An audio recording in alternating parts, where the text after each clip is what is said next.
Alright, welcome back to Beck. Gonna do some more race car stuff today. We're going to be modifying this pickup tube, show you the clutch fork I had to fix. Here we go.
There you go.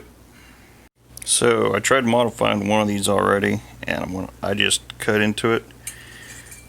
So I used a cut wheel. I went around there and ended up getting into the screen, and the screen here in this tube.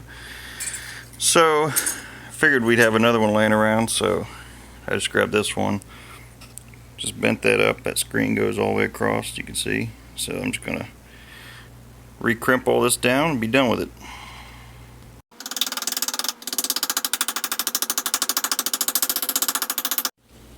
So, just recrimp this all the way around. That'll hold it in there. It ain't going anywhere. It doesn't move at all. Sweet. Alright, so this is a first gen Neon transmission. You see the clutch fork right there. I guess in like 2000, this top piece is a little redesigned. There's an extra piece. I think it's reinforced. Anyway, this is a second gen Neon clutch fork. And the little piece here, look at my hand, is on the other side there. But they seem to be exactly the same. So, this one is off that first gen fork. And the one I took off of this one, second gen one, I put on there and it works perfect. So you can see the little tabs busted, and also the little rubber garment sits behind there was gone. So replace that. Should be as good as new, or good as used. I found my other pickup tube. My son installed it in the engine. Probably didn't know when I'd done, but there you can see a nick or cut. Along here you can see it's cut, and front side a little bit right there, but the biggest thing was back here. If you push on it, you'll see it separate. So that made me a little bit nervous.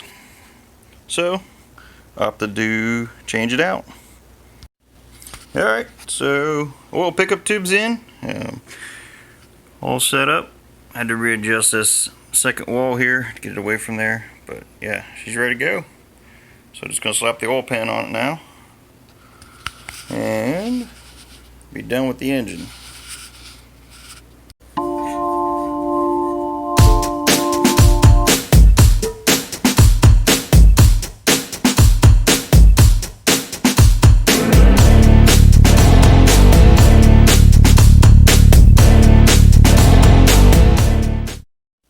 Alright, oil pan's installed. Just need to torque it, and then we're done. Alright, that's it for now. Stay tuned for next time.